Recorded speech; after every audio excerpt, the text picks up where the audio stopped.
Olá pessoal, professor Fernando Machado. Vamos falar um pouco sobre a ação popular. A ação popular é uma peça característica tanto da segunda fase em direito administrativo quanto em direito constitucional.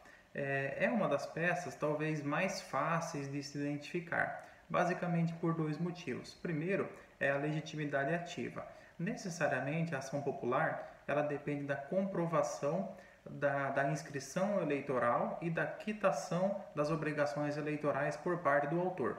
Então, o chamado autor popular, ele deve ser brasileiro, para que ele seja eleitor, e ele deve ter a regularidade eleitoral, ou seja, tanto a inscrição eleitoral quanto o comprovante das obrigações eleitorais. Por isso que quando a OAB ela direciona para a ação popular, ela traz a informação de que a pessoa é brasileira e possui a inscrição eleitoral e a quitação das suas obrigações. Então, por exemplo, aparece lá João cidadão ou João brasileiro em pleno gozo dos direitos políticos. E isso é um indicativo muito forte de que aquela peça representa uma ação popular.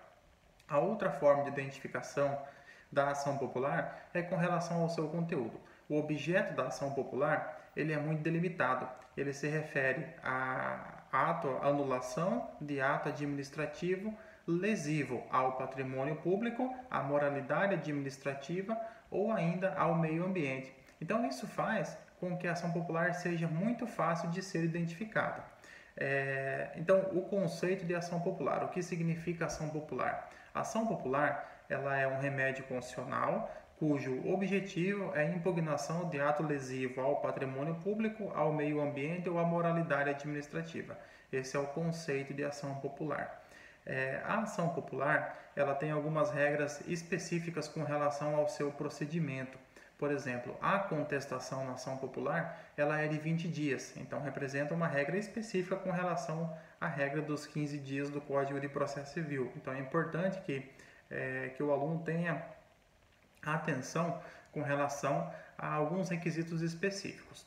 A ação popular ela está prevista tanto na Lei 4.717 de 1965, quanto no artigo 5º, inciso 73 da Constituição. Então aí nós temos o regulamento no que se refere à ação popular. Então vamos lá na Constituição ver o que diz o artigo 5º, inciso 73. Qualquer cidadão é parte legítima para propor ação popular que vise anular ato lesivo ao patrimônio público ou entidade do qual o Estado participe, à moralidade administrativa, ao meio ambiente, ao patrimônio histórico e cultural, ficando o autor, salvo comprovada má-fé, isento de custas judiciais e dos ônus da sucumbência. Então, o inciso 73 do artigo 5º, ele nos dá uma ideia muito clara daquilo que é a ação popular. Ela é um remédio constitucional, sendo remédio constitucional, ela será em regra gratuita.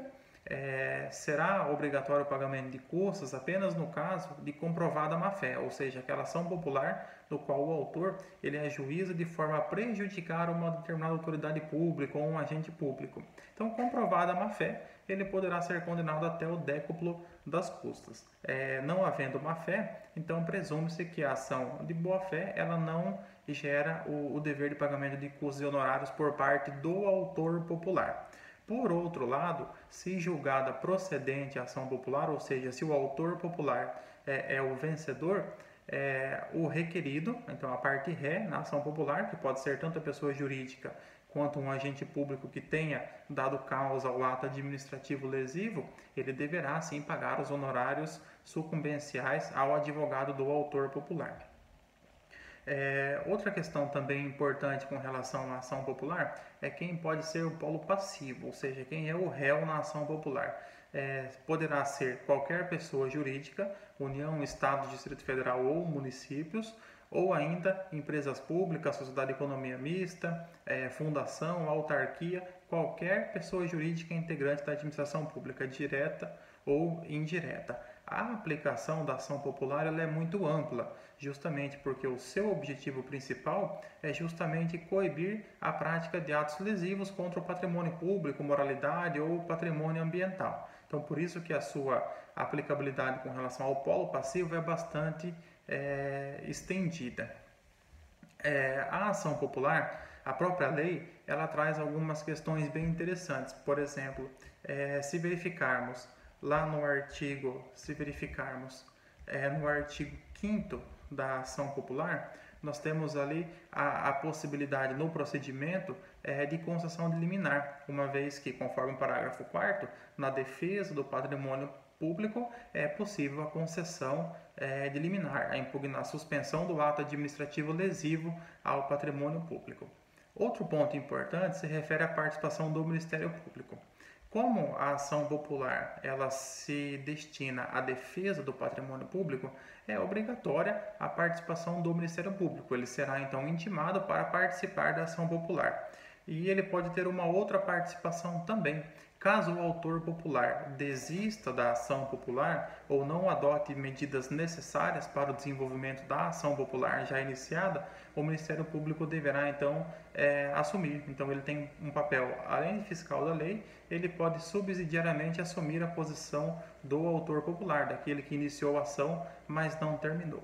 A ação popular, ela também, se julgada improcedente, ela está submetida ao duplo grau de jurisdição, ou seja, deverá ser levada ao tribunal para que aquele ato seja revisto.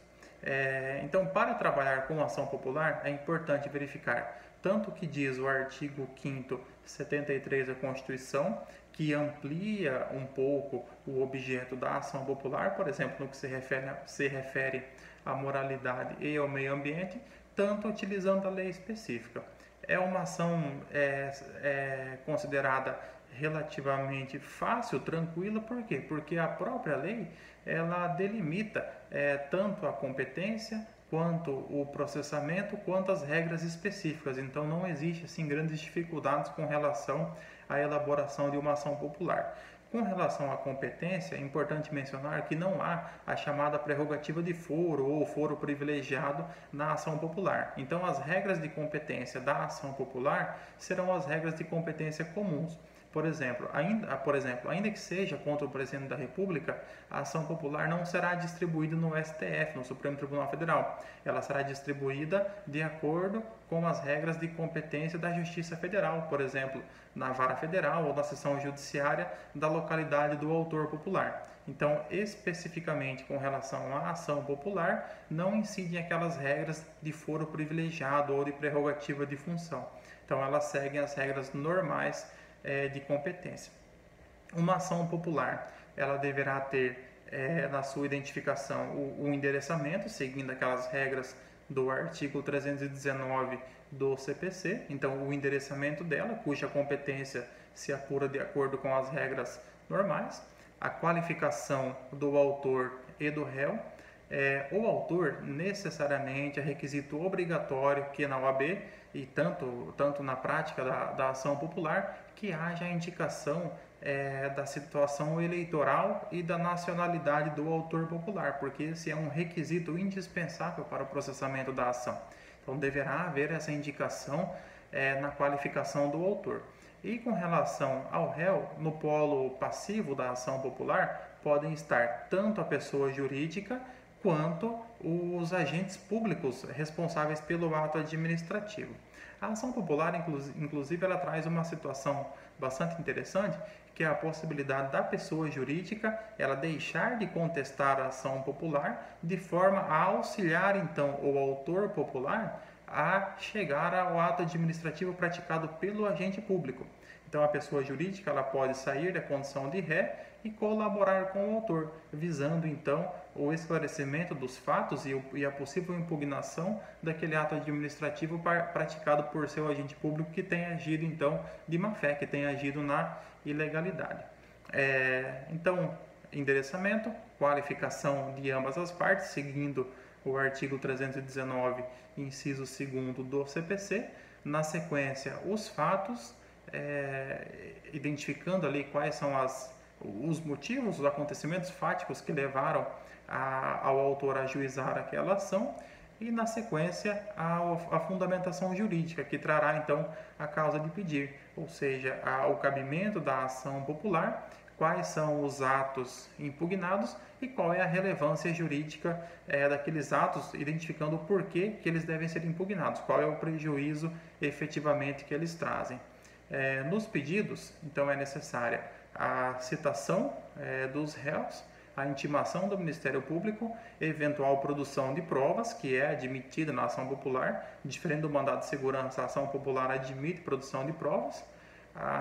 Além disso, a condenação dos requeridos, o que importa na impugnação do ato administrativo que prejudica o meio ambiente, a moralidade ou o patrimônio público. E, por fim, a condenação em honorários advocatícios com relação aos requeridos. Essa estrutura segue a estrutura normal de uma petição inicial. São poucas as diferenças entre o procedimento comum e a ação popular. Basicamente, ali apenas o prazo de contestação, mas isso não aparece na petição inicial porque se refere à defesa do réu. Seguindo, então, o que diz a Lei 4717/65, seguindo o artigo 5º, inciso 73 e o artigo 319 do CPC, a elaboração de uma ação popular, ela se torna uma tarefa relativamente simples. Então, boa sorte e bom trabalho na elaboração da peça.